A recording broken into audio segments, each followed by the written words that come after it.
कल हमने यहाँ तक पढ़ा था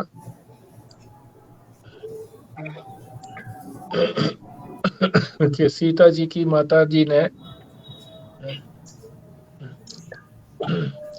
सीता जी को शिक्षा दी थी पतिव्रता धर्म की, कि इस धर्म का पालन करो और आनंद से रहो, ये शिक्षा दी थी। तो ये तो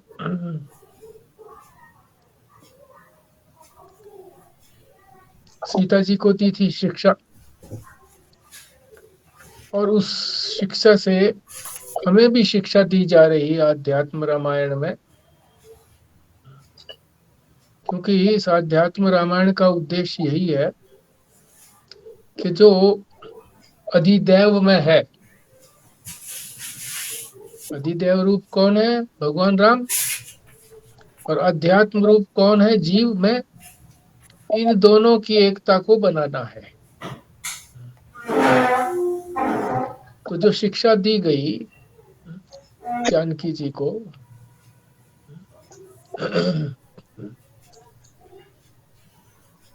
जानकी को यहाँ बुद्धि कहा गया है, बुद्धि। तो बुद्धि का परमात्मा के साथ संबंध हो गया। किस ढंग से हुआ? भाग त्याग लक्षणा के द्वारा। यानी जीव और ब्रह्म दोनों ने जो उपाधियां ओढ़ी हुई थी, उन उपाधियों को त्याग दिया, और जो बचा वो दोनों का चेतन रूप ही बचा, वो जुड़ गया, एक हो गया। तो संबंध तो हो गया। अब उस बुद्धि को परमात्म तत्व में स्थिर करना है।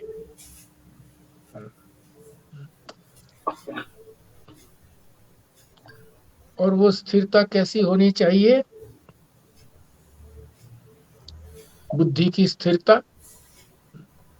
जैसे बुद्धि तो सीता जी है ना, जानकी जी है।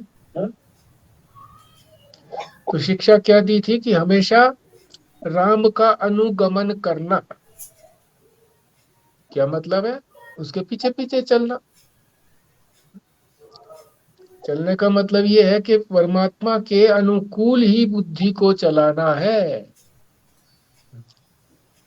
जैसा वो चाहते हैं वैसा ही बुद्धि भी हमारी चले।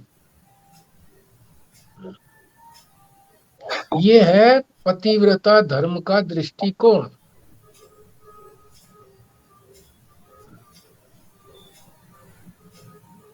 क्या दृष्टिकोण? कि प्रत्येक कार्य में पति को सामने रखना। ऐसे ही हमेशा परमात्मा को बुद्धि के सामने रखना है हमको। यही बुद्धि का पतिव्रता धर्म है। प्रत्येक कार्य को करते हुए परमात्मा को सामने रखें।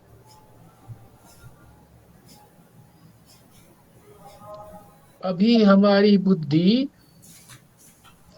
पहले क्या देखती है? नाम रूप को देखती है। फिर जब विचार करते हैं, शास्त्र सुना है हमने, फिर जब विचार करते हैं कि नाम रूप जो है वो तो उस सच्चिदानंद के अतिरिक्त कुछ भी नहीं है। सच्चिदानंद रूप तो दिखता भर है, असली जो है वो तो नहीं। ये नाम रूप तो दिखता ही है, सच्चिदानंद रूप ही वास्तविक है। तो धीरे धीरे बुद्धि को कैसा बनाना है कि पहले सच्चिदानंद रूपता दिखे, तब राम नाम रूप दिखे।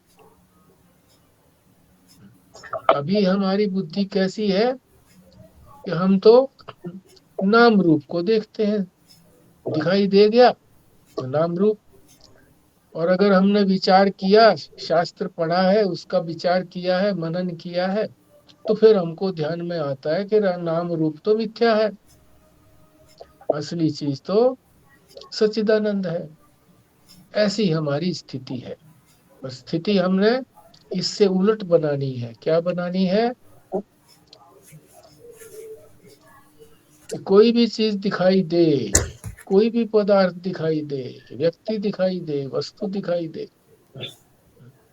तो सबसे पहले दिमाग में आना चाहिए कि ये परमात्मा है, सच्चिदानंद है, सत भी है, चिद भी है, आनंद भी है।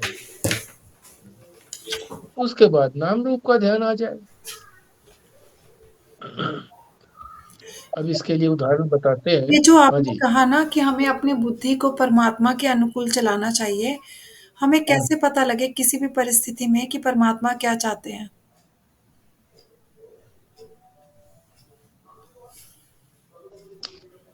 अभी चाहत की बात नहीं आई, अभी तो सामने वस्तु के आने की बात आई। अनुगमन तो तभी हो ना, उनके पीछे पीछे चलना। यही तो बात आई थी ना। उनके पीछे पीछे चलना और किसी के पीछे नहीं चलना। तो हमारा जो भी व्यवहार होता है, व्यवहार तो होता है हमारा जड़ पदार्थों से। संसार के जितने भी पदार्थ हैं, तो हमें ध्यान यही आना चाहिए कि परमात्मा है, ये जड़ पदार्थ तो मिथ्या है नहीं दिखते बारे। ये अनुगमन है। क्या चाहते हैं?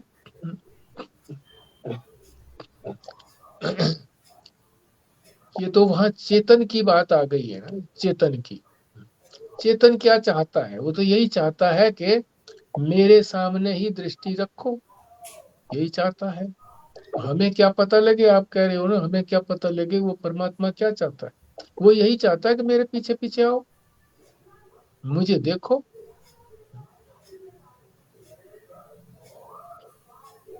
ठीक।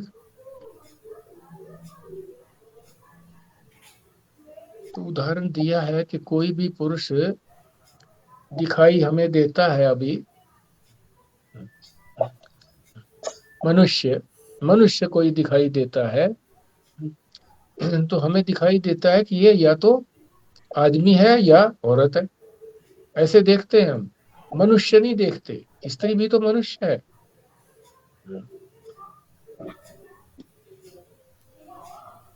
बाद में विचार आता है तो देखते तो हम मनुष्य को हैं पहले, पर हमारे अंदर विचार आता है कि ये पुरुष है, ये स्त्री है।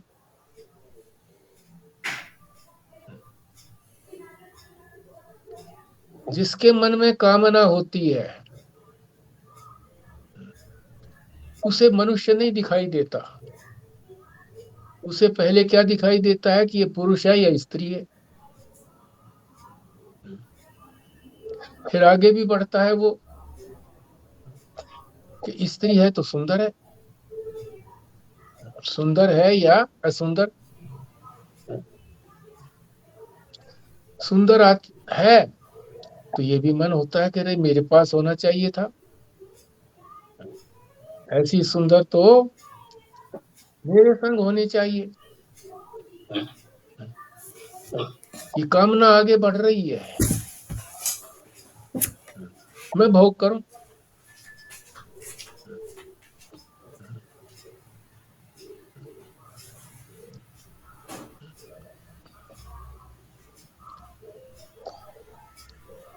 तो दृष्टि क्या रखनी है? ऐसी दृष्टि नहीं रखनी कामना की। जो वास्तविकता है उसको देखना है। असलियत क्या है? मनुष्य दिखते ही सच्चिदानंद है। यही हमको ज्यादा बांधते हैं ना। जड़ पदार्थ इतने नहीं बांधते जितना ये चेतन पदार्थ बांधते। जड़ पदार्थों को तो हम चेतन के लिए छोड़ देते हैं।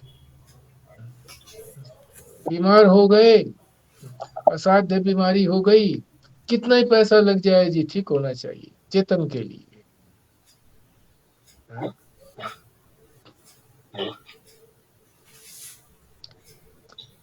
इनकम टैक्स की रेड पड़ी, बंडल भरे पड़े थे नोटों के, नाले में फेंक दिया। क्यों?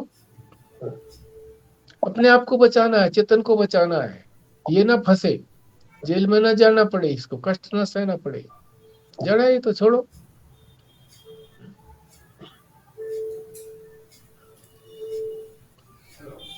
तो चेतन की दृष्टि रखनी है। चेतन का तात्पर्य है सत्य, चित और आनंद। प्रत्येक वस्तु जड़ भी है, उसके अंदर भी सतपना तो है ही। सतपना तो उसके अंदर है, सत्ता तो है पना, है पना है। उसी के बाद तो ये, उसी के होने से ही तो पदार्थ है। चित भी है, चेतन के बिना तो देखा नहीं जा सकता वो। ज्ञान स्वरूपता ही उसको देखती है। और इसी तरह से आनंद रूपता, उसके अंदर आनंद रूपता भी है, चिद रूपता भी है, आनंद रूपता भी है और सदरूपता भी है। तो प्रत्येक के अंदर जो है सदचिद आनंद रूपता देखनी है।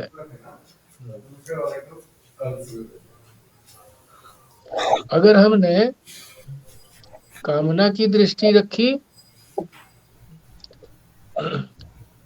तो हम मनुष्य ना देख करके स्त्री देखेंगे, दुष्कर्म करेंगे। तो मनुष्यता का आचरण जो है ना, वो तो दुष्कर्म नहीं है ना, ये तो पशुता का आचरण है, जो आजकल कई स्थानों पर कभी कभी देखा जाता है, खूब न्यूज़पेपर्स में आता है। और भी हम इस तरह से करते हैं। कोई भी मनुष्य आया, ये गरीब है या अमीर है, ये बीमार है या स्वस्थ है, ऐसा देखते हैं। तो सच्चिदानंद रूपता तो सबके अंदर समान है, उसमें कोई अंतर नहीं है, उसको देखें। बाद में उसका ध्यान आए तो ठीक है।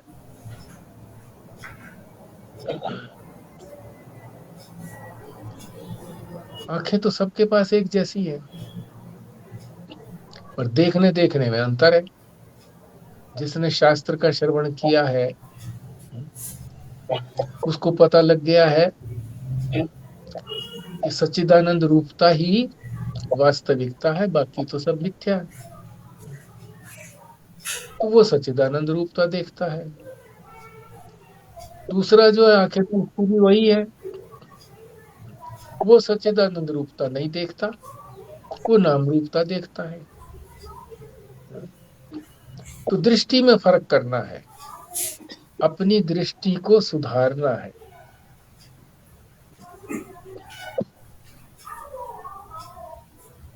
तो यहाँ पर वशिष्ठ जी कहते हैं, कोई भी व्यवहार करना हो, हमेशा तीन व्रतों का, व्रत कहा इन्होंने, बातें नहीं, व्रत। ये व्रत का मतलब ये होता है कि जो धारण कर लिया, जो निश्चय कर लिया, उसको पूरा करना है। तीन व्रतों का पालन करना चाहिए। वो तीन व्रत कौन से हैं? कोई भी व्यवहार करो, व्यवहार का मतलब आचरण करना,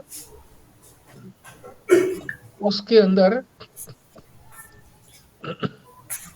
एक तो ये देखो कि भाई ये आर्यता है कि नहीं है, इस काम में आर्यता। आर्यता का मतलब होता है धार्मिकता। आर्य लोग, हम लोगों को आर्य कहा जाता है ना, आर्य संस्कृति, वैदिक संस्कृति तो धार्मिक संस्कृति है। आर्यता का मतलब धार्मिकता, यानी ये कर्म जो है, जो मैं करने जा रहा हूँ, जो आचरण करने जा रहा हूँ, व्यवहार कर रहा हूँ, ये शास्त्र के अनुकूल है कि नहीं है। शास्त्र का पालन ही तो धर्म है। शास्त्र का उल्लंघन जो है वो अधर्म है, वो पाप है। और उसका पालन जो है वो पुण्य है। पुण्य से सुखों की प्राप्ति होती है, पाप से दुखों की प्राप्ति होती है। तो सबसे पहले ये देखें कि ये व्यवहार आर्य रूप को क्या शोभा देता है। क्या उनके लायक है? अर्जुन को यही तो शिक्षा दी थी श्री कृष्ण ने, कि तेरा धर्म तो ये है, तू तो क्षत्रिय है, युद्ध में पीठ नहीं दिखानी है, तू तो युद्ध से भाग रहा है, क्या ये तुम्हारा आर्यों के अनुकूल आचरण है?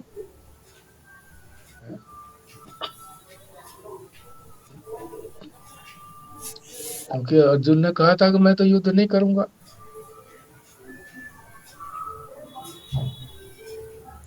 तो भगवान ने जब उसने युद्ध से मुंह मोड़ा तो कहा, ये तो अनार्य जुष्टम है,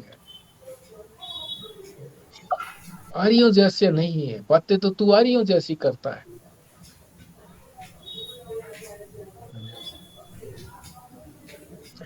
तो कोई भी कार्य करे तो पहले ये सोचे कि ये काम करना धर्म के अनुकूल है या नहीं है, शास्त्र इसकी आज्ञा देता है कि नहीं देता है। दूसरा है हृदयता। जो कार्य हम कर रहे हैं वो हमारे हृदय को और सामने वाले हृदय को प्रसन्न करने वाला है या दुख देने वाला है। कई बार हमारे हृदय में तो प्रसन्नता होती है उस कार्य को करने के लिए, मगर अगले को दुख होता है, तो नहीं करना चाहिए। उसको अगर प्रसन्नता होती है, मुझे दुख होता है, ये भी बात अनुकूल नहीं है, मुझे दुख किस लिए होगा। धर्म के अनुसार अनुसार आचरण करेंगे हम तो, कोई हमारे में गिलानी थोड़ा ही होगी भी, ठीक है उसको तो प्रसन्न कर दिया हम, पर हमें तो गिलानी हो गई नहीं। हमारे में भी प्रसन्नता आनी चाहिए, प्रसन्न वदन बोलते हैं इसको।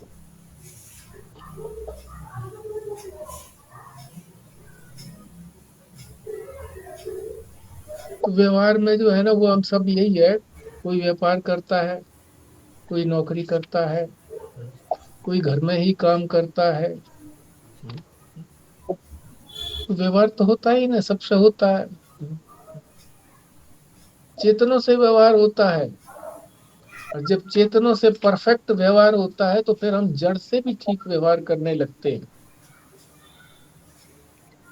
चेतन से कोई आदमी ठीक से व्यवहार में संपन्न हो जाता है तो फिर वो दरवाजा खोलता है तो भड़ाक से नहीं खोलता, एकदम भड़ाक से जाके लगे, आवाज करे, धीरे से खोलेगा, धीरे से बंद करेगा। चलेगा तो भी आराम से चलेगा, धमक धमक करके नहीं चलेगा। इनको तो जड़ समझते हैं ना हम, दरवाजे को, जमीन को, ये तो पत्थर की है, मिट्टी की है, जो भी कुछ है, इस पे ऐसे चलने में क्या दिक्कत की बात है? नहीं, ये बाद में होता है इस तरह से।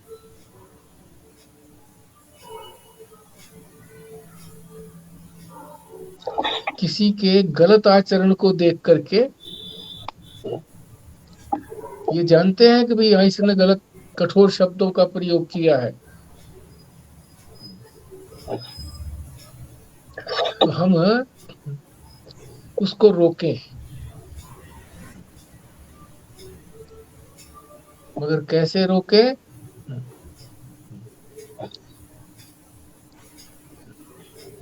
कठोर शब्दों में नहीं रोकना, विनयपूर्ण शब्दों में, शिक्षाप्रद शब्दों के अंदर उसका धर्म बताते हुए, शिक्षा देते हुए उसको रोके।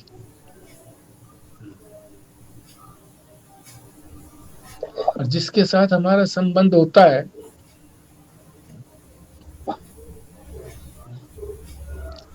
उसको तो हम ऐसा कर देते हैं, पर जहाँ जिसके साथ कोई संबंध नहीं होता उनको जोर से बोलते हैं, अरे बेवकूफ फलाना ढिकाना, कुछ ना कुछ बोलते हैं,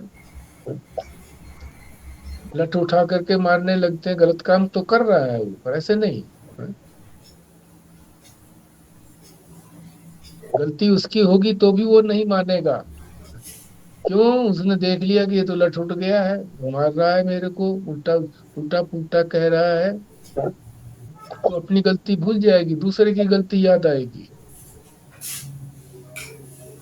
तो किसी के साथ भी, सर्विस में किसी अफसर के साथ भी कोई बात करनी है, अपनी बात कहनी है, तो वो भी शालीनता से कहे। उसको भी कोई ऐसा कार्य करता हो तो उसको भी अपनापन, उसका हित समझ करके उसको शांति से समझाने का प्रयत्न करें। ये है हृदयता। क्योंकि हृदय में होता है प्रेम, गैस बंद कर दो एक बार। प्रसन्नता। एक ही है गैस। तो हृदय में प्रेम हमारे भी तभी रह सकता है जब हम उसका प्रदर्शन करें, प्रेम का, प्रेम पूर्ण व्यवहार करें। और दूसरे के मन में भी प्रसन्नता तभी हो सकती है, हृदय के अंदर प्रेम तभी हो सकता है जब उसके साथ भी इसी तरह का व्यवहार, वो भी, इसी को कहते हैं हृदयता। दो बातें हो गई, एक तो आर्यता, धर्म का पालन, सबसे पहले यही सोचे कोई भी व्यवहार करे। दूसरा हृदयता, प्रसन्नता होनी चाहिए दोनों तरफ। तीसरा है मित्रता, मैत्री भाव। मैत्री भाव में सब चीजें आदान प्रदान खुले रूप से होती है, एक दूसरे को हम अच्छी तरह से जानते हैं, एक दूसरे के सुख दुख में काम आते भी हैं।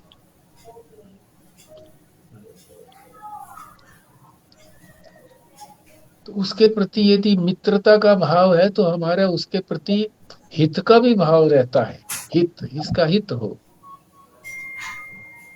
तो हित के भाव में अगर कभी कोई कटु बात भी कहनी पड़े उसको शिक्षा देने के लिए,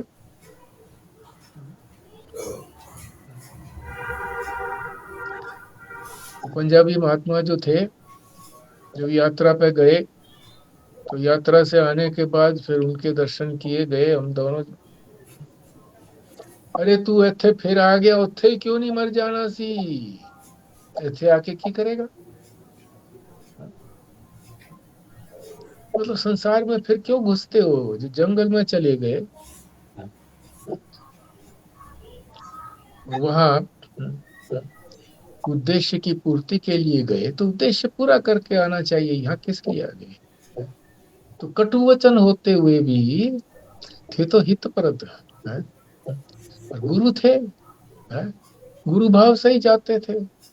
इसी तरह से मित्र भाव होता है, तो कटु वचन भी, मित्र यदि बहुत दिनों के बाद आया, हम बैठे हुए हैं आराम से, पीठ है हमारी उधर दरवाजे की तरफ, वो आया एकदम, उसने मेरे छाती के ऊपर मान लो मारा जोर से,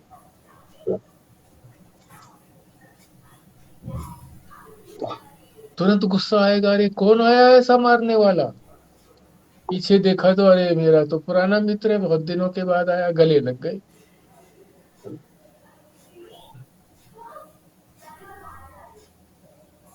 तो मित्रता में ऐसा रहता है, तो मित्र भाव से आचरण किया जाना चाहिए, हित का ध्यान रख करके करना चाहिए। तो हित की बातें में अगर कठोर भी लगती है तो उसको बुरी नहीं लगेगी कि ये मेरा मित्र है भैया, मेरे भलाई की बात कह रहा है।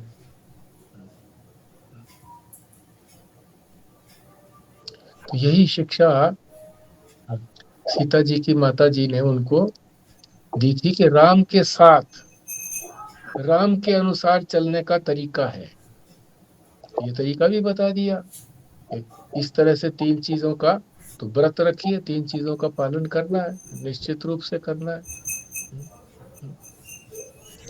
और उनके कथन के अनुसार, पति के कथन के अनुसार, पति का कथन क्या है, हमारा पति कौन है? परमेश्वर। और परमेश्वर कहता है कि मेरा तो स्वरूप जो है वो सच्चिदानंद है, मेरे को, मेरा ध्यान रखो, बस सच्चिदानंद का ध्यान रखो।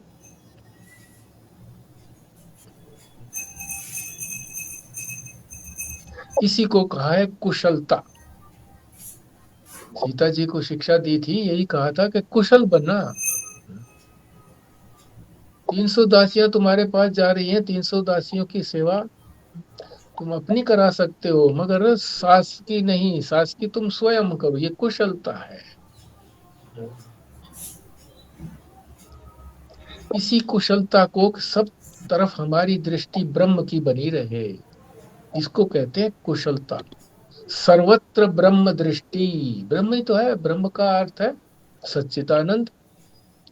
तो सर्वत्र हमारी अगर दृष्टि यही रहती है, सच्चिदानंद है, सब जगह सच्चिदानंद है। चोर हो, साह हो, जुआरी हो, सज्जन हो, पंडित हो, है, अनपढ़ हो, विद्वान हो, सब अंदर तो एक ही बैठा है, सच्चिदानंद ही तो है।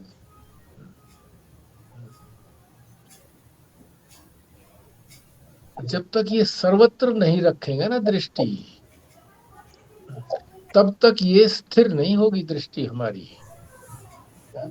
विशिष्ट में तो हम रख ले, विशेष विशेष लोगों में, विशेष विशेष वस्तुओं के अंदर कि ये तो है ठीक, ये है गलत, तो स्थिर नहीं हुई ना, फिर तो डावाडोल रही। कभी उधर ध्यान रहेगा और कभी उधर ध्यान रहेगा। एक तो ये बता दीजिए, पतिव्रता धर्म का पालन, जो शिक्षा दी थी जानकी को।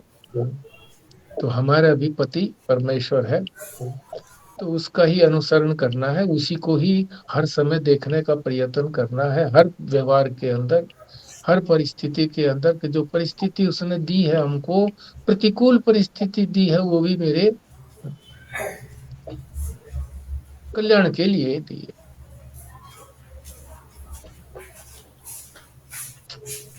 हाँ जी, आगे फिर संजीव शर्मा जी पाठ करेंगे क्या? पृष्ठ नंबर 60 पर है।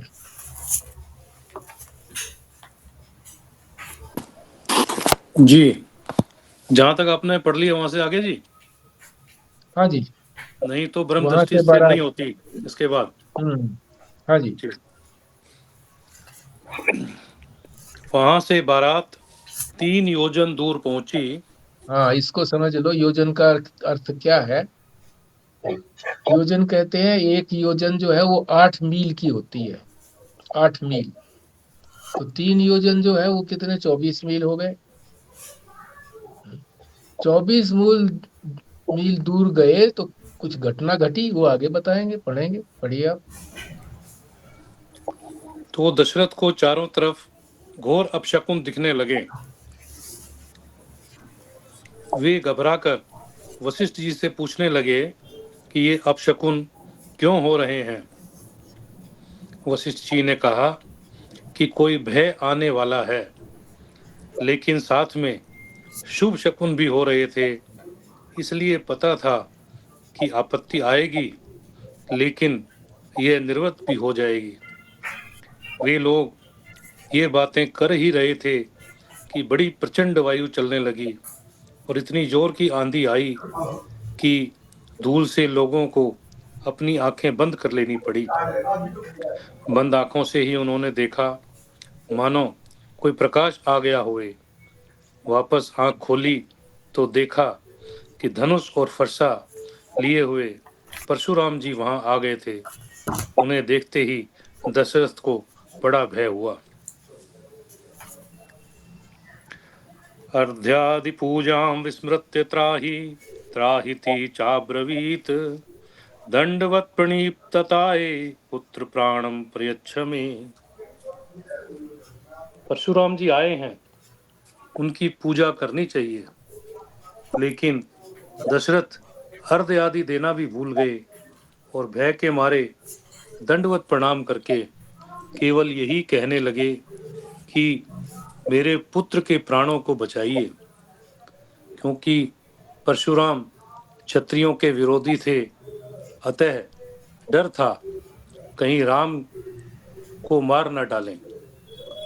परशुराम ने उनकी तरफ ध्यान तक नहीं दिया, उन्होंने केवल राम को ही देखा और कहा, तुमने मेरा नाम अपना नाम रख लिया, राम तो मेरा नाम है, परशु तो वे साथ रखते थे, इसलिए उनको परशुराम कहा जाता था।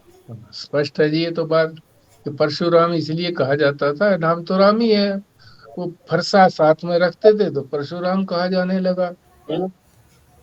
और डरे क्यों दशरथ? दशरथ को पता था, राजा दशरथ को, कि परशुराम ने 21 बार क्षत्रियों को, पृथ्वी को क्षत्रियों से रहित कर दिया था। 21 बार क्षत्रिय नहीं छोड़ा था कोई, इसलिए डर गए वो। हाँ जी, आगे। त्वं रामिति नाम्ना मे चर्षि क्षत्रियाधम, द्वन्द्वयुद्धं प्रयच्छासु यदि त्वं क्षत्रियोऽसि वै। तुमने मेरा नाम रख करके इस प्रकार का आचरण प्रारंभ कर दिया है, इसलिए मेरे साथ युद्ध करके दिखाओ, तब मैं जानूं। तुझे बड़ा घमंड हो गया होगा कि शैव चाप को तोड़ दिया। अरे वह तो भगवान शंकर ने जब त्रिपुरासुर को मारा था उस समय का बड़ा पुराना धनुष था। उस पुराने जर्जर धनुष को तोड़कर क्या होना है? यह मेरे पास भगवान विष्णु का धनुष है।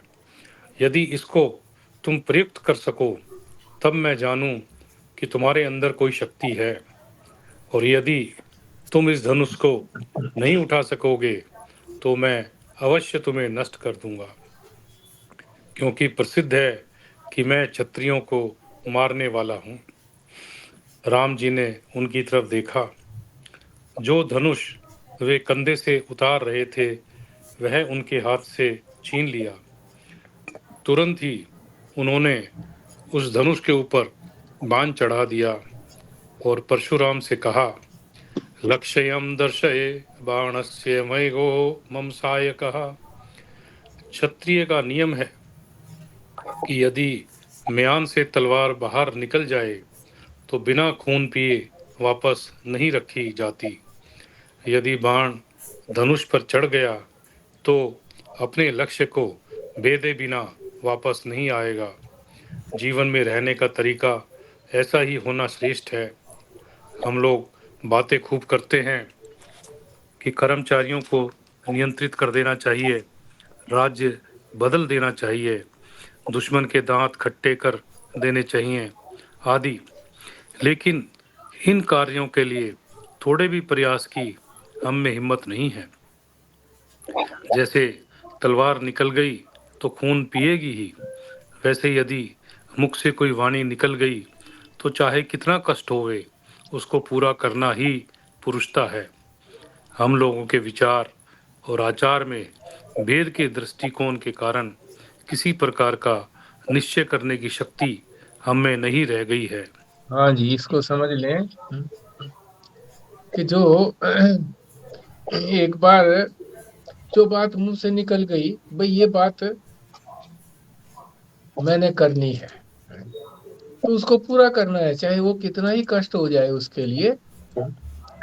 इसका मतलब ये है कि जो मन में है वही वाणी से निकले, और वाणी से निकला हुआ जो है वो पूरा करे। तो यही श्रेष्ठ पुरुषों का आचरण है कि वाणी जो निकल गई, चाहे हमें उसको पूरा करने के लिए कितना ही हमें कष्ट उठाना पड़े। इसी को तो पौरुषता कहते हैं, कि पुरुष, अरे वो कोई आदमी है, जबान, उसकी जबान तो ऐसे ही चलती है, कह देते हैं हम तो, अरे उसका कोई विश्वास नहीं, वो कोई बंदा थोड़ा ही है? मतलब यही कह देते हैं कि पुरुष ही नहीं है वो, है? वो तो अपनी बात को पूरा ही नहीं करता, कहेगा कुछ करेगा कुछ। ठीक। ये जो पहले कहते थे ना, मन वचन और कर्म में एक थी। हाँ। बिल्कुल। चलिए। हम लोगों के विचार और आचार में भेद के दृष्टिकोण के कारण किसी प्रकार का निश्चय करने की शक्ति हम में नहीं रह गई है। भगवान राम ने कहा, मैंने बाण का संहार कर लिया, तो अब लक्ष्य बताओ जहां इसे छोड़ूं। परशुराम हक्के बक्के रह गए, क्योंकि उनको विश्वास नहीं था कि राम धनुष खींच लेंगे। भगवान राम ने कहा कि या तो तुमने जो पुण्य से लोक प्राप्त किए हैं उन्हें मैं समाप्त कर दूं, अथवा तुम्हारे पैरों में जो इधर उधर जाने की शक्ति है उसे समाप्त कर दूं। बताओ कि मैं इस बाण को कहाँ छोड़ूं। यह बात सुनकर परशुराम समझ गए कि मेरा काल पूरा हो गया। जहां तक मुझे कार्य करना था मैंने कर दिया। हाँ, इसको समझ लो जी। कार्य पूरा होने, काल पूरा होने का तात्पर्य ये नहीं है कि वही मृत्यु आ गई है, बल्कि काल पूरा करने का तात्पर्य कि जो कुछ मैंने करना था, क्षत्रियों को मैंने जो 21 बार जो था निक्षत्रिय बना दिया था, पृथ्वी पर थे ही नहीं, वो रहने नहीं दिए, मार देता था। तो वो अब नहीं चलेगा, क्योंकि भगवान राम जो है वो क्षत्रिय रूप से ही तो आए हैं। है? तो अब वो कार्य मेरा पूरा हो गया भाई। संधान का अर्थ यही है कि जब तीर जो है उसमें कमान के अंदर धागे पे लिपटा हुआ जो है, धागा लिपटा हुआ है, उसको खींच लेता है तो फिर वो छोड़े बिना नहीं रहा जाता, छोड़ना ही पड़ेगा वो। और क्या कहा कि भाई दो ऑप्शन है तुम्हारे पास, दो दो में से कोई एक चुन लो। या तो ये है कि तुम्हारे ये तीर छोड़ो तो सारे तुम्हारे जो पुण्य किए हुए हैं अब तक के वो सारे नष्ट हो जाएंगे, उन पुण्यों से तुमको लोकों की प्राप्ति होगी। ऊपर से आए थे ना वो, तो पृथ्वी लोक पर नहीं थे, ऊपर से थे। तो वो पुण्यों से गए हुए थे, वो सारे समाप्त हो जाएंगे और फिर तू यहाँ आकर मृत्यु लोक में प्रवेश करेगा। और दूसरा बताया कि अगर पैरों की तरफ छोड़ दिया तो चलने की शक्ति समाप्त हो जाएगी, है? यानी तुम्हारी क्रिया शक्ति नहीं रहेगी। तो परशुराम समझ गए, है जी। अब वो कहाँ छोड़ा कहाँ नहीं छोड़ा वो महत्व का नहीं है, वो तो कहानी की बात है, कथा की बात है। तो यहाँ तो यही यही समझना है कि परशुराम जो इतने प्रबल थे, डरते थे लोग, क्षत्रिय लोग तो विशेष रूप से कांपते थे उनसे, मृत्यु का भय लगा रहता था। और फिर दशरथ जैसे राजा भी कांप गए थे भय से। अब ये बताएंगे कि भाई हाँ ये मेरा काल पूरा हो गया है, इसका क्या तात्पर्य है, ये बताएंगे आगे। हाँ जी, पढ़िए। जी, कथा में तो ऐसे भी आता था कि जी हम्म परशुराम जी ने अपना परसा उठा करके उनको मारने के लिए जैसे ही उठाया हम्म हम्म तो उन्होंने अपनी शक्ति से परशुराम जी को जड़ कर दिया। हम्म तो तभी हम्म ये चौपाई आई थी कि चेतन को जड़ और जड़ को चेतन जो कर सकता है। और हम्म। तभी परशुराम जी को समझ में आ गया था कि जो है ये स्वयं राम हैंगे, ब्रह्म है। तब उसको समझ में आ गया था। हाँ, ये दूसरे दूसरे अर्थ से कह दिया कि मैं अगर बाण तुम्हारे पे छोड़ूंगा तो तुम्हारी शक्ति जो है ना वो समाप्त हो जाएगी। तो जड़ जड़ के अंदर थोड़ी शक्ति होती है, चेतन में ही शक्ति होती है। ये बात, वही बात यहाँ भी दूसरे ढंग से कही गई जी। परशुराम बोले, मैं बाल्यावस्था में तप के द्वारा भगवान विष्णु की आराधना करने के लिए परम पवित्र चक्र तीर्थ में पहुंचा और वहां प्रतिदिन अनन्य भाव से तपस्या करते हुए मैंने भगवान विष्णु को प्रसन्न किया। उस समय भगवान विष्णु ने प्रसन्न होकर मुझसे कहा था। हाँ जी, अब ये देखो बता रहे हैं परशुराम जी कि बाल्यावस्था में ही तप किया, घोर तपस्वी है, तप से सब कुछ प्राप्त किया जा सकता है। तप से अपने अंदर चमत्कार आ सकते हैं, शक्ति आ सकती है, सब कुछ जानने का की शक्ति आ सकती है उनमें। और तप से ज्ञान की प्राप्ति होकर के मोक्ष की प्राप्ति भी हो सकती है। और तप से हम अपने संसार को भी तो तप से ही प्राप्त करते हैं। जो दुकानदार है वो तप ही तो करता है, सारा दिन दुकान पे बैठा रहता है। ग्राहक आया है, भूख प्यास भी लगी हुई है, तो भी नहीं, पहले इसको टैकल कर ले, उसके बाद फिर खाएं पिएंगे जो भी कुछ है। रात को भी देर कर देता है कई बार। हाँ जी। तो इसी तरह से सर्विस वाले भी इसी तरह से लगे रहते हैं। आजकल जो प्राइवेट कंपनियां हैं वो दुनिया भर का तो वहाँ काम करते हैं और फिर घर पे भी ले आते हैं। तो ये तप ही है संसार में। तप तप जो है उससे क्या होगा, ये भी कर्म है, तो कर्म का फल मिलेगा। कर्म का फल मिलेगा तो फल तो जो है वो क्षयी है, क्षय होगा। और कर्म करते रहो उसके लिए। तो उपासना जो है उससे हमारे मल विक्षेप की निवृत्ति होती है। कर्म से मल की निवृत्ति और उपासना से विक्षेप की निवृत्ति। इसको ऐसे समझ लें कि हम 10-15 दिन के लिए कहीं बाहर गए हुए हैं, शीशा रखा हुआ है, उसके ऊपर मिट्टी चढ़ गई है तो चढ़ गया मल, मल साफ कर दिया। मगर हम उसी बाथरूम के अंदर अगर नहा रहे हैं गर्म पानी से, तो उसकी भाप उठ करके जब नहा करके हम उठेंगे तो हमारा मुख जो है ना वो ठीक से नहीं दिखाई देता। ये अनुभव की बात है। क्यों? उसके ऊपर भाप आ गई, ये हो गया विक्षेप। और थोड़ी देर के बाद फिर 10-15 मिनट के बाद वो भाप जब हट जाती है तो फिर दिखने लगता है चेहरा। तो ये उपासना जो है ये विक्षेप को दूर करती है।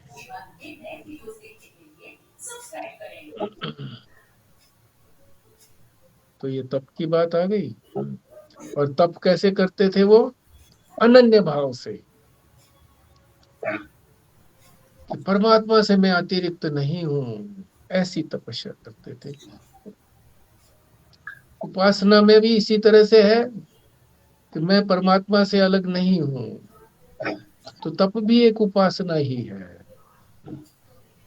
स्थूल रूप से तप करते हैं तो वो कर्म है, सूक्ष्म रूप से करते हैं तो वो उपासना है। किस लिए किया उन्होंने? भगवान विष्णु को प्रसन्न करने के लिए। और भगवान विष्णु ने ही प्रसन्न होकर के कुछ कहा था। अब ये आगे चलेंगे,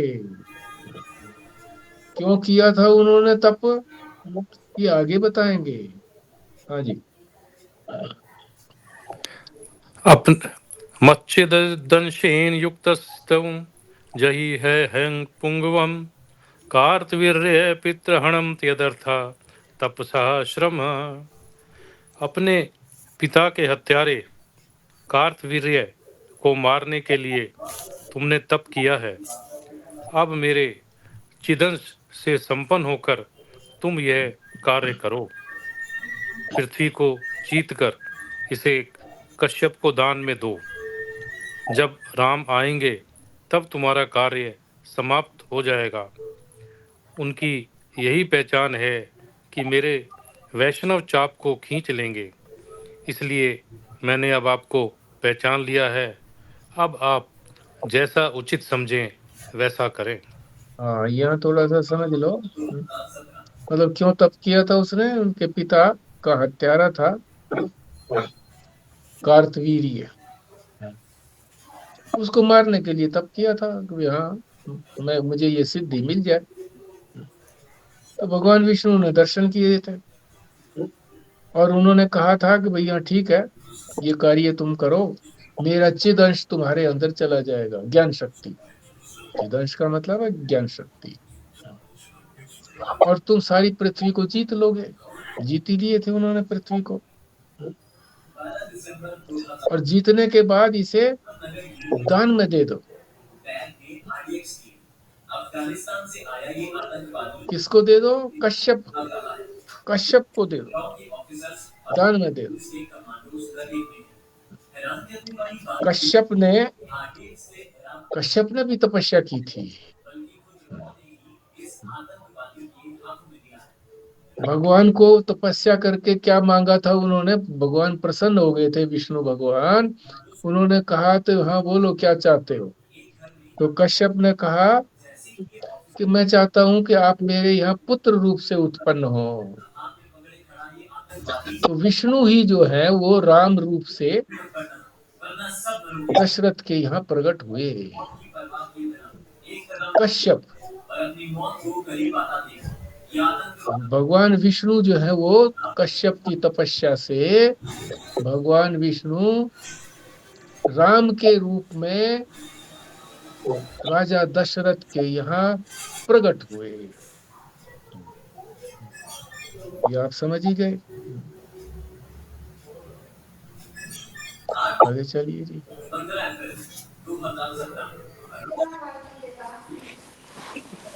जी, आगे जरा गुड़ विषय आ रहा है जी। हाँ गुड आ रहा, बिल्कुल ठीक बात है। चलो मैं पढ़ूं क्या। चलो विचार करो। हाँ जी, बुद्धि के अंदर राम प्रतिष्ठित हो गए। सीता जी को कहा था ना बुद्धि। तो हमारे में भी जो बुद्धि है ये सीता जी है, माया रूप बुद्धि। क्योंकि ये माया से बनी हुई है बुद्धि, है तो माया ही है। और जब चिद अंश को अपने अंदर ले लेती है तो राम की प्रतिष्ठा हो जाती है। राम से विवाह कर लिया इसने, है? तो क्या मतलब हुआ कि ब्रह्माकार वृत्ति बन गई। जो भी ज्ञान होता है हमको वो वृत्ति से ज्ञान होता है, वृत्ति रूप ज्ञान। इसको ठीक से समझ लो, जितना भी ज्ञान हमको संसार का होता है उसमें भी वृत्ति बनती है।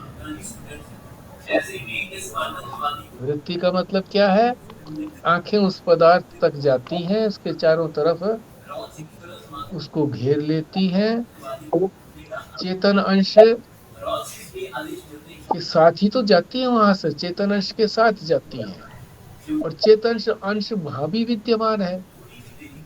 और जब दोनों चेतनों अंश की एकता हो जाती है तो उस वस्तु का ज्ञान हो जाता है। वस्तु तो जड़ है, चेतन को ही ज्ञान होगा। संसार के किसी भी पदार्थ का ज्ञान होता है तो वो हमें वृत्ति के माध्यम से होता है। तो परमात्मा का ज्ञान भी इसी तरह से वृत्ति के द्वारा ही होगा। उस वृत्ति को क्या कहते हैं आप बताइए, कोई बोले, जिससे परमात्मा का ज्ञान होता है। ब्रह्माकार वृत्ति। बहुत अच्छे, बहुत अच्छे। ब्रह्माकार वृत्ति विमला जी ने भी शायद बताया है, तुमने भी बताया ब्रह्माकार, ब्रह्म के आकार की वृत्ति। अभी हमारी जो वृत्तियां बनती है छोटी छोटी बनती हैं क्योंकि पदार्थ छोटे छोटे हैं, और ब्रह्म तो व्यापक है, वृहत है। इतनी बड़ी वृत्ति बनती है उसकी कि फिर उसके बाद तो कोई बचता नहीं है ना। यहाँ तो एक वृत्ति छोटी सी बन गई, उसका ज्ञान हो गया। फिर दूसरी कोई पदार्थ है, उसकी वृत्ति बन गई, उसका ज्ञान हो। अनंत अनंत वस्तुएं हैं। संसार का ज्ञान कभी पूरा हो नहीं सकता। अनंत जन्म लग जाए तो भी संसार को, माया को पूरी तरह से नहीं समझा जा सकता। माया को समझ ही नहीं सकते पूरी तरह से कि हाँ निश्चित रूप से ऐसी है, ऐसे कहा ही नहीं जा सकता। इसलिए ज्ञान उसका नहीं करना है, ज्ञान तो चेतन का करना है, जो निश्चित है उसका करना है, परमात्मा है उसको करना है। तो ब्रह्माकार वृत्ति अगर बन गई, इसलिए तत्वमस्यादि वाक्य से तुमने महेश्वर के चाप के द्वारा अपने स्वरूप को जान लिया। अब ये जानने की जो प्रक्रिया हमने समझी थी, परसों शायद समझी थी, तो क्या प्रक्रिया समझी थी, ब्रह्माकार वृत्ति बनी। हाँ जी, भाग त्याग लक्षण। भाग त्याग लक्षण के द्वारा। हाँ। और कौन सा भाग त्याग लक्षणा से कौन सा महावाक्य, कौन से महावाक्य के द्वारा हुआ था? तत्वमस्यादि, तत्वमस्यादि वाक्य, तत्वमसी, आदि लगा रखा है। देखो किसी चीज के लिए आगे आदि लगा लो तो इसका मतलब ये हो गया कि ये तो है ही, उसके बाद और भी गिन लेना। यानी एक महावाक्य तो बता दिया तत्वमस्य आदि, यानी और 3 महावाक्यों के द्वारा भी हो सकता है, किसी भी महावाक्य के द्वारा हो सकता है। तो स्वरूप को जान लिया।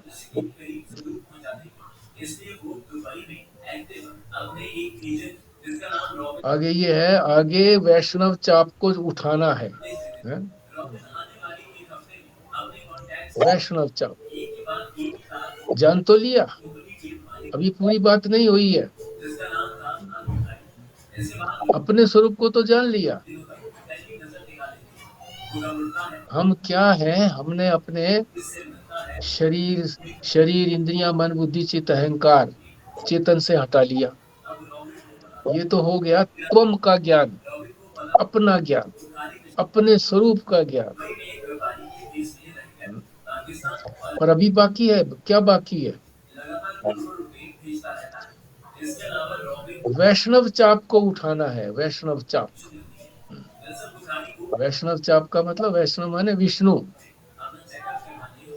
और विष्णु कैसा है? व्यापक तत्व है, व्यापक विष्णु, व्यापक।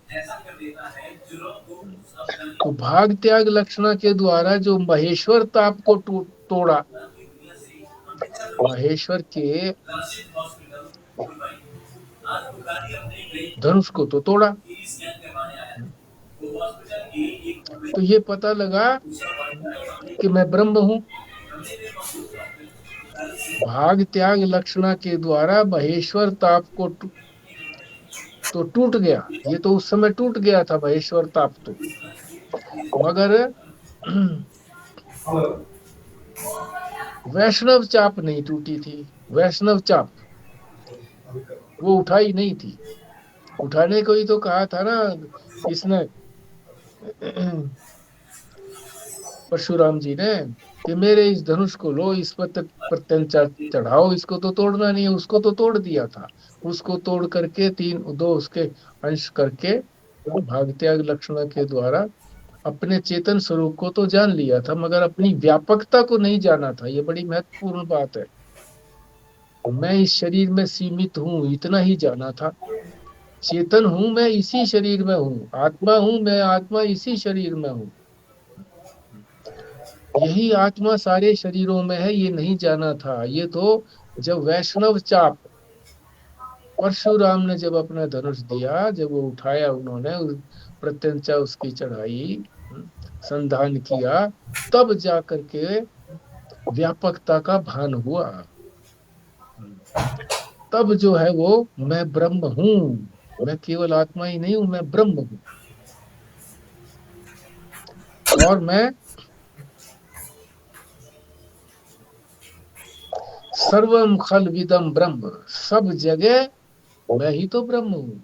सर्वम खल विदम, जितना भी अखिल जगत है, सब के अंदर मैं ही ब्रह्म रूप से विराजमान हूँ। ये यहाँ तक समझना, ये बात समझ गए ना आप, कि जो शंकर का धनुष था, उससे तो भाग त्याग लक्षणा से हमने अलग करके अपने चेतन स्वरूप को, अपने स्वरूप को जान लिया, मगर ये नहीं जाना कि मेरा स्वरूप जो है वो व्यापक है। वो विष्णु चाप से जब परशुराम ने बताया धनुष चढ़ाइए आप, प्रत्यंचा चढ़ाई उन्होंने, तब व्यापकता का भान हो गया।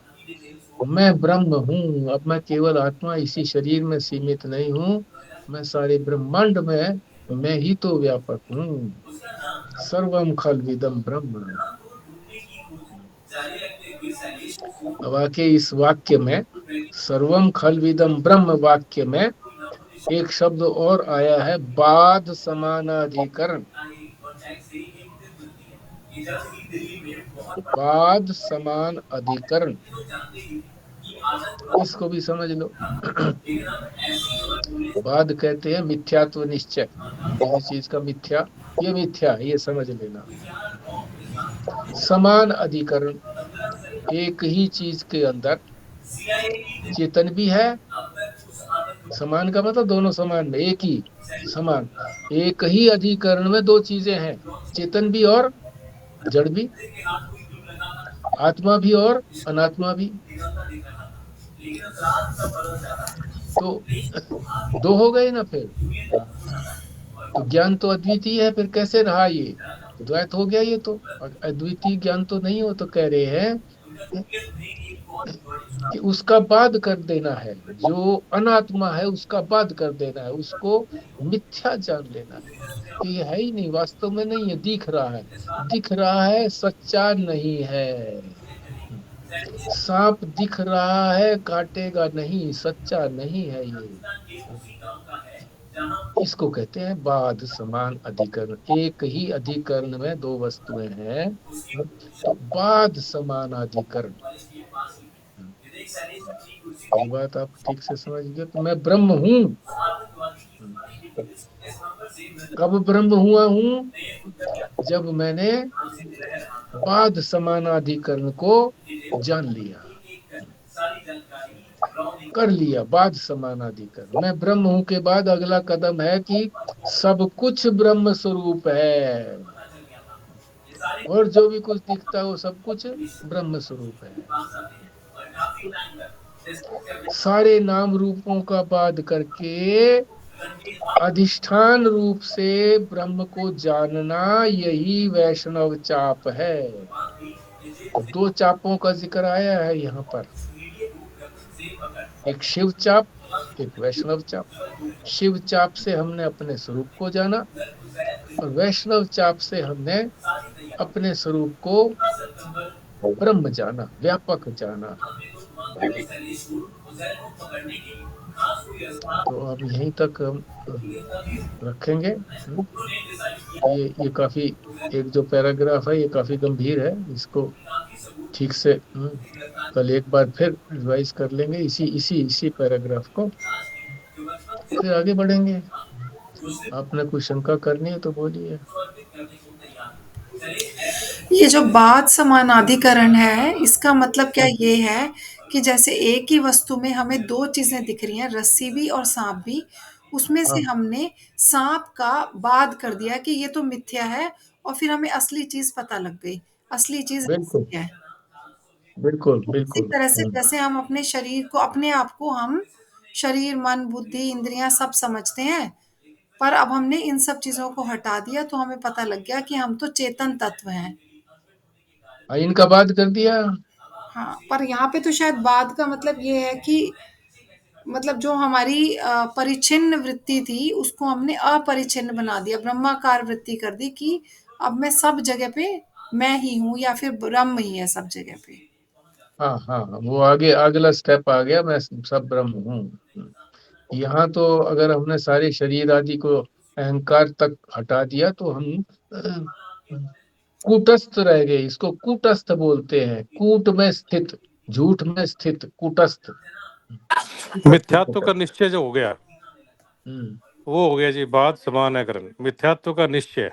हाँ हाँ हाँ, ठीक है, जब यही तक है बात। हमने, हाँ, जब तक हमने इसका मतलब शिव चाप को तोड़ा, तब तक सिर्फ ये हुआ कि हमें बस ये पता लगा कि मैं चेतन हूँ, मैं ब्रह्म हूँ, ब्रह्म हूँ भी नहीं, बल्कि चेतन हूँ बस। चेतन हूँ। पर जब शिव चाप को भी तोड़ा तो पता लग गया। न न शिव को तोड़ा तो ये हुआ। हाँ, फिर और जब विष्णु वैष्णव को चाप, हाँ, वैष्णव चाप को तोड़ा तो पता लग गया कि मैं ब्रह्म हूँ। हम्म। तो ये शिव, ये जो समानाधि, नहीं, मैं ब्रह्म नहीं हूँ, सब कुछ ब्रह्म के अतिरिक्त कुछ है ही नहीं। हाँ, मैं विष्णु ब्रह्म जी हूँ आपको और फिर तोड़ने के सब बाद कुछ तो ब्रह्म है। सर्वम सर्वम खल विदम ब्रह्म, कि हाँ, सब सब कुछ कुछ ब्रह्म ब्रह्म है। है। हम्म। तो फिर ये बात मैं समानाधिकरण ये पहले स्टेप की बात है। ना, बात समानाधिकरण बाद की बात है। हम्म। सर्वम खल विदम ब्रह्म, सब ब्रह्म कैसे हो सकता है, जब हम नाम रूप का बात कर देंगे, सारा नाम रूप तो है ही, इसका बात कर दिया तो फिर समानाधिकरण हो गया, ब्रह्म हो गया, सर्वम खलविदम ब्रह्म। ठीक है जी। ठीक है जी फिर। हाँ जी, अब विमला जी करिए फिर आप पूर्णाहुति।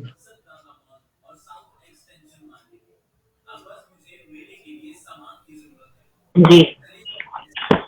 ओम पूर्णमदः पूर्णमिदं पूर्णात् पूर्णमुदच्यते पूर्णस्य पूर्णमादाय पूर्णमेवावशिष्यते। ओम शांति शांति शांति। नारायण। नारायण नारायण। नारायण। नारायण नारायण।